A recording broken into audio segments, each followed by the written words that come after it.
Hi! Today we're going to be making Chole Bhature, which is a chickpea curry served with a fluffy fried white bread. First, we'll walk through instructions for making chole, which is the chickpea curry. Here, I'll be using a cup of chickpeas that I've soaked overnight. If you don't have time to do that, I recommend using some drained and rinsed canned garbanzo beans instead. So to my chickpeas, I've added about 2 cups of water, and now we're going to add a tea bag of your favorite black tea to it. I'm using Tetley here. Once you've done that, you can throw in a small pinch, maybe 1/8 of a teaspoon of baking soda, 2 pods of black cardamom, 5 or 6 whole cloves, and about 3/4 of a teaspoon of salt. Turn the heat on to high, cover the pressure cooker, and cook until a whistle sounds.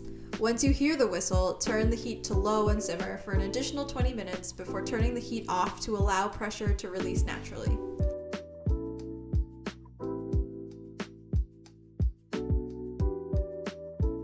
While we're waiting for the pressure cooker, we can get started on the curry. For that, we're going to grab a separate wok or karai, turn the heat on to high, and add about 4 tablespoons of oil. Once the oil is hot, add half a teaspoon of minced garlic and 1 teaspoon of grated ginger. We're going to give this a quick stir and then add in the onions.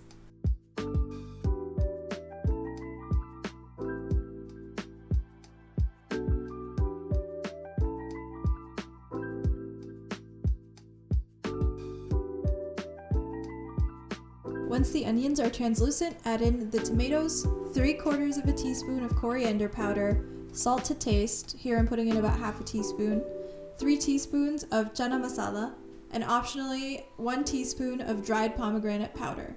Keep in mind that the flavor profile of spice blends like chana masala can vary a lot by brand. I've linked all the spices that I use in the description below.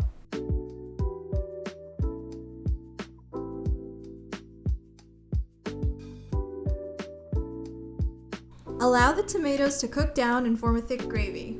By now, the pressure cooker should have released its pressure, so we can pour it over the chickpeas along with about 1/4 cup of the water it cooked in.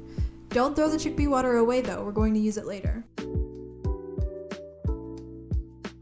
So now we're going to cover our chole and allow this to simmer for about 5 minutes or so the flavors can all come together, stirring occasionally.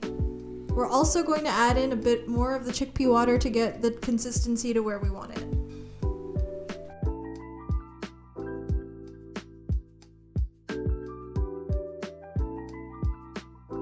Once all the flavors have come together, we can add in half a teaspoon of garam masala and some chopped cilantro.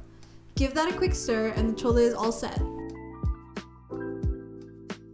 Now it's time to make the bhaturas. First, we have to make the dough. For this, we're going to mix together 2.5 cups of white flour, half a teaspoon of baking powder, and a pinch of baking soda.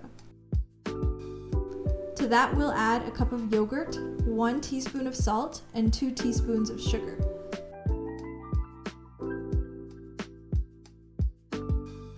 We want to mix this together to form a dough, adding water along the way to help combine everything.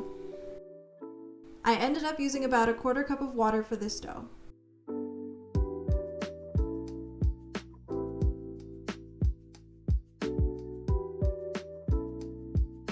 Knead the dough well for a few minutes and then rub some oil over it. Cover it with a damp cloth and let it sit for about 30 minutes.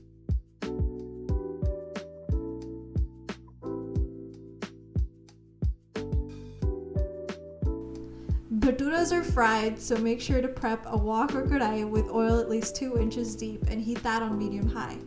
We're going to take some of the dough, roll it into a ball, and then use a rolling pin to flatten it. Get the dough as thin as you can without getting any tears in it.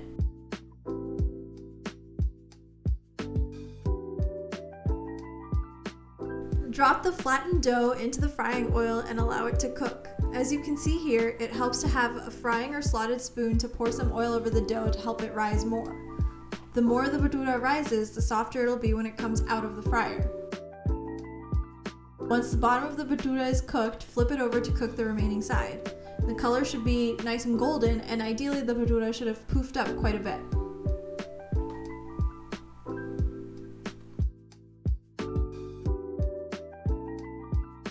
Once both sides are cooked, take out the bhatura and eat it fresh and hot with chole.